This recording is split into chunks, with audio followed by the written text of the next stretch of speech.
Hermanos, buenas tardes. Pues hoy es jueves, día de enviar la meditación. Ahora que estemos meditando por ahí un rato en- en el libro del apóstol Juan, en el Evangelio, ¿verdad? En su Evangelio. Y pues ya vamos a iniciar el capítulo 3. Eh, es un libro muy interesante, hermanos, y cuando lo leemos así a la ligera no podemos captar muchas cosas, pero ya una vez que empezamos a profundizar un poquito, ¿verdad? Ya vemos muchas cosas interesantes, ¿verdad? Y dice aquí en el capítulo 3 dice, había un hombre de los fariseos llamado Nicodemo, prominente entre los judíos. Este vino a Jesús de noche y le dijo, Rabí, sabemos que has venido de Dios como maestro, porque nadie puede hacer las señales que tú haces si Dios no está con él.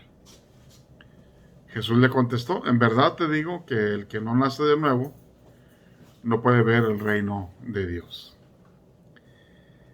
Y bueno, vemos cómo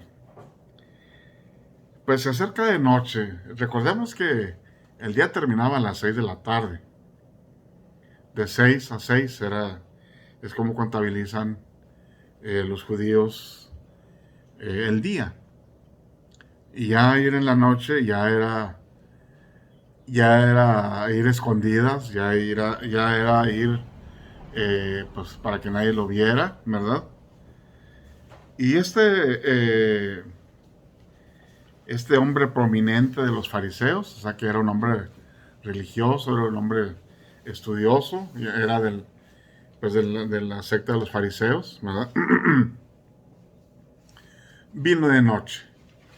Y al decir venir de noche, era venir a escondidas para que nadie lo viera. Recordemos que aquí se nos menciona mucho en los evangelios que hacían muchas cosas a escondidas porque tenían miedo a los rabinos, porque los podían expulsar de las sinagogas al ir y platicar con Jesús, ¿verdad? Pero yo me imagino que Nicodemo tenía sus dudas, ¿verdad? Y él veía realmente que Jesús estaba haciendo algunas señales. Y si él era un fariseo, pues seguramente él había leído también en la escritura lo que iba a estar haciendo el Mesías, ¿verdad? Recordemos que Juan el Bautista manda a preguntar a Jesús, ¿eres tú el que estábamos esperando?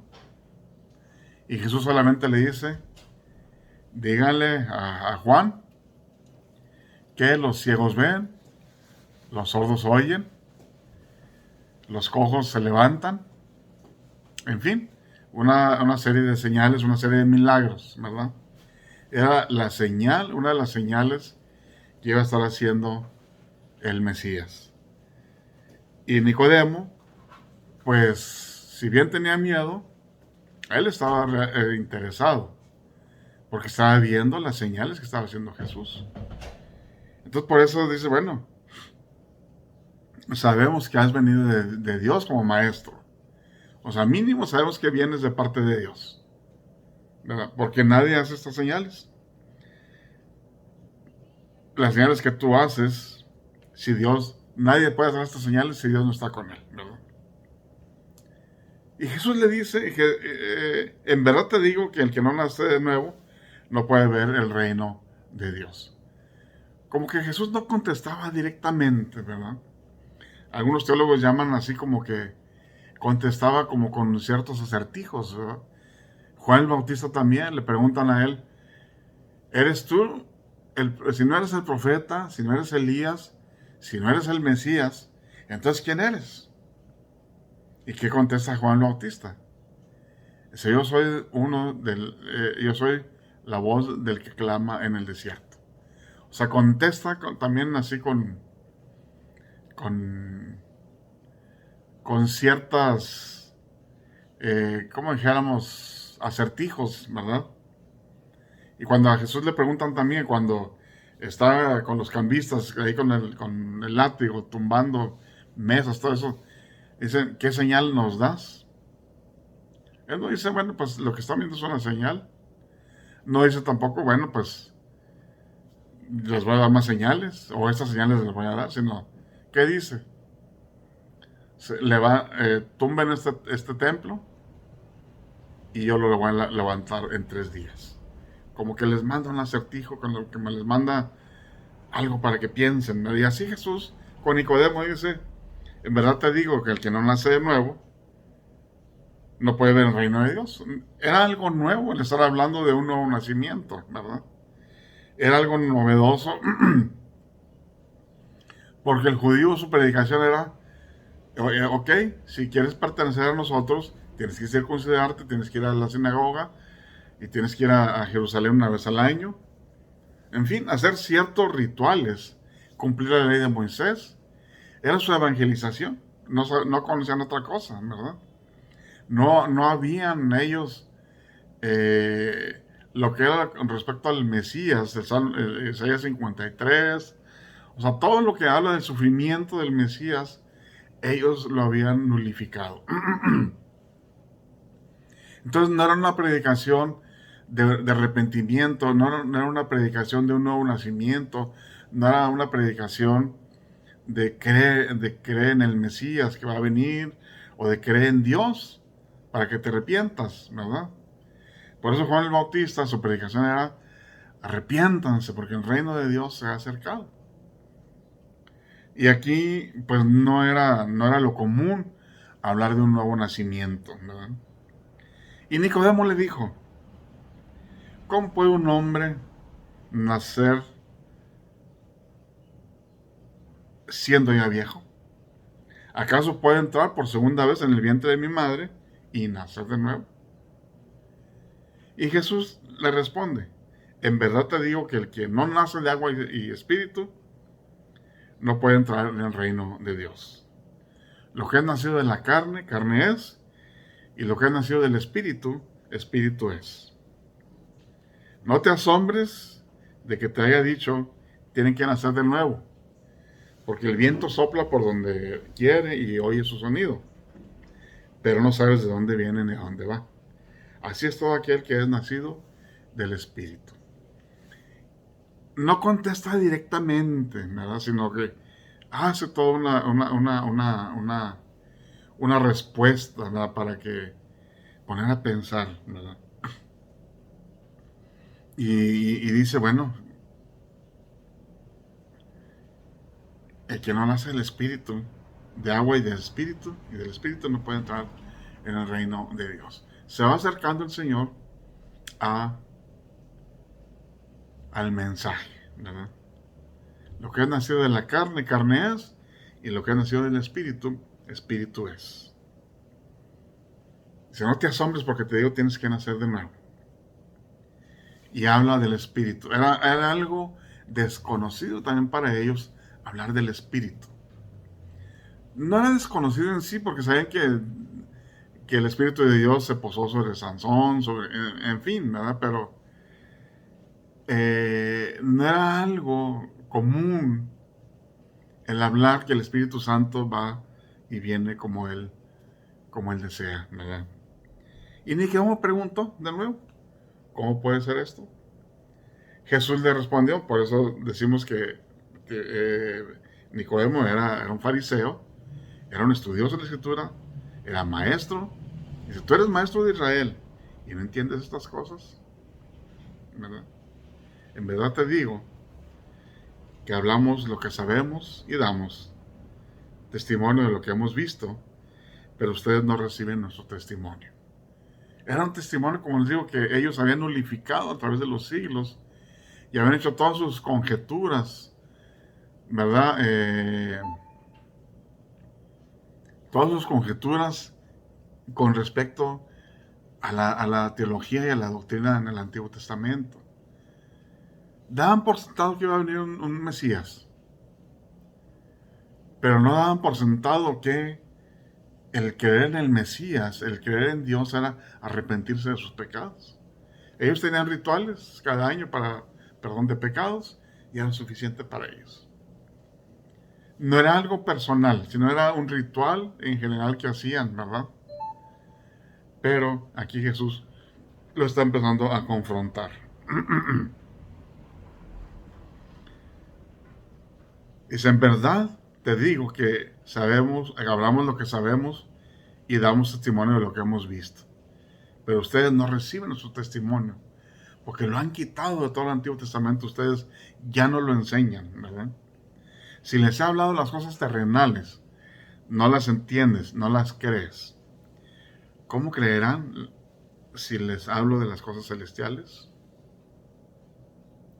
Dice, nadie ha subido al cielo, sino aquel que bajó del cielo, es decir, el Hijo del Hombre que está en el cielo, ¿verdad? Ya empieza a acercarse a hablar de él mismo. Dice, nadie ha subido al cielo, sino aquel que ha bajado del cielo, es decir, el Hijo del Hombre que está o estaba en el cielo, ahora está aquí, ¿verdad? Para que crean en él. Y dice, y como Moisés levantó la serpiente en el desierto, se empieza a acercar directamente, ¿verdad?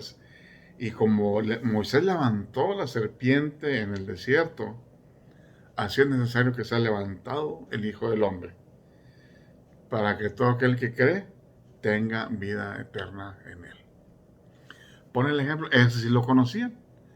Cuando Moisés hace la serpiente, cuando andaban las serpientes ardientes que llama ahí la escritura, ¿verdad? En el Éxodo, que iban y mordían, ¿verdad? Y estaba muriendo la gente, estaba muriendo la gente. Y Moisés consulta con el Señor y Señor le dice, haz una serpiente de bronce y ponla en una vara, también de bronce, en mero medio del campamento. Y diles que aquel que es mordido por la serpiente, por la serpiente, tiene que voltear a ver a esa serpiente de bronce. Y será salvo. Y no le pasará nada. Y muchos igual no creían. No, mira, ¿por qué no por ver una serpiente ahí de bronce? Y no lo hacían, ¿verdad? Y no lo hacían. Pero mucha gente sí creía que al ver esa serpiente, porque Moisés les decía, se iban a salvar. Y así el Señor Jesús le dice a Nicodemo, así como se levantó la serpiente en el desierto, así es necesario que sea levantado el Hijo del Hombre, para que todo aquel que cree tenga vida eterna en él.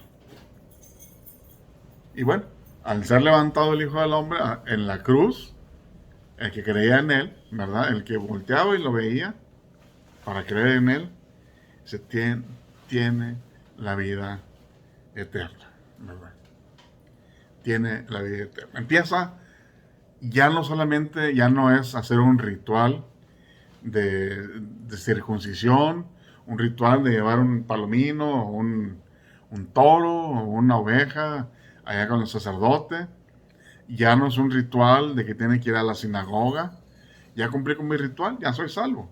Aquí Jesús está cambiando el evangelio, está cambiando, bueno, al menos la metodología con que evangelizaban los fariseos, que era esa de ritualismo. Jesús le dice, para que todo aquel que en él cree tenga vida eterna. Tenga en él vida eterna, porque va a creer en él, él es el que trae la vida eterna. Al verlo, así como a la serpiente se le veía, muchos iban a creer en él y muchos iban a ser salvos. Así como en el desierto, muchos no creyeron y murieron por la mordedura de las serpientes, ¿verdad? Y solamente toco este verso que continúa y el próximo domingo voy a volverlo a tocar. Bueno, ya empieza para que todo aquel que en él cree tenga vida eterna en él, ¿verdad? Ya es creer, ya es una transformación de corazón. No creo, bueno, ahora creo en el Mesías. Y al creer en el Mesías íbamos a ser confrontados con nuestro pecado y arrepentirnos, ¿verdad? Para el perdón de pecados. Y dice, porque de tal manera amó Dios al mundo, que dio a su Hijo unigénito, para que todo aquel que en Él cree no se pierda, sino que tenga vida eterna. Y bueno, y aquí está el Evangelio. Y le declara el Evangelio directamente ya a Nicodemo. Lo va ubicando, lo va ubicando, lo va ubicando, lo va ubicando hasta que le da el Evangelio pleno. Porque de tal manera amó Dios al mundo, que dio a su Hijo unigénito, para que todo aquel que en Él cree no se pierda, sino que tenga vida eterna. Así como había dicho antes, para que todo aquel que cree tenga vida eterna en el Hijo del Hombre que va a ser levantado en una cruz. Y qué hermoso es el Evangelio, es creer. Pero aún así, muchos no se salvaron, muchos no se van a salvar. En el desierto igual, muchos no se salvaron porque no quisieron ver la serpiente, porque no creían, ¿verdad? Y aquí nomás una parte teológica también de este verso, porque de tal manera amó Dios al mundo, y muchos dicen, no, pues todo el mundo se va a salvar porque amó Dios al mundo entero. Por eso Dios dio a su Hijo unigénito, para que se salvara. Pero aquí está la limitante, para que todo aquel que en Él cree no se pierda, sino que tenga vida eterna. Es cierto que Dios amó al mundo y es el amor de Cristo, el sacrificio de Cristo es suficiente para todo el mundo, pero es efectivo para aquel que cree en Él nada más. De tal manera amó Dios al mundo, y la limitante es para que todo aquel que en Él cree no se pierda. Todo aquel que cree, es de creer. Así como dijo, para que todo aquel que cree tenga vida eterna en el Hijo del Hombre, ¿verdad? Es de creer, es de arrepentirse, es de cambiar de vida. Pero no por sí mismo, no podemos cambiar nuestra propia vida, ¿verdad? Para que todo aquel que en Él cree no se pierda, sino que tenga vida eterna. Y este mensaje sigue siendo para nosotros, hermanos. Sigue siendo para aquellos que no creen en Él. Y sigue siendo mensaje nuestro. Que sigamos creyendo en Él, sigamos pidiéndole perdón al Señor, sigamos dándole gracias por este sacrificio que Él hizo, ¿verdad? Así, porque Él fue levantado como la serpiente fue levantada por Moisés allá en el desierto, ¿verdad? Y es para que tengamos vida en Él, para que tengamos vida eterna en Él. Y es el mensaje que el Señor nos trae ahora. No solamente es para creer y tener vida eterna, sino es para nuestra vida diaria, que debemos seguir creyendo que estamos en manos del Señor. Que estamos en manos de Él, porque Él dice ahí en Juan 10, lo vamos a ver, que nos tiene en su mano y nadie nos puede arrebatar de Él. Nadie nos puede arrebatar de su mano. Entonces el mensaje es para aquellos que no creen en Él, para que crean en Él. Y el mensaje es para los que creemos en Él, sigamos creyendo en Él con la esperanza de que siempre estamos en sus divinas manos. Y que nada de lo que nos está pasando, nada de lo que nos pasa, es ajeno a su voluntad. ¿Verdad? Que el Señor los bendiga, hermanos, y los guarde. Y bueno, este próximo domingo, según las indicaciones que nos den hoy, jueves, en las autoridades de salud, pues veremos y nos reuniremos el próximo domingo. Si hay instrucciones nuevas, las diremos, ¿verdad? Pero hasta ahorita estamos en un aforo del 50%. Entonces, hermanos, pues a cuidarse y que el Señor los bendiga mucho y sigamos adelante.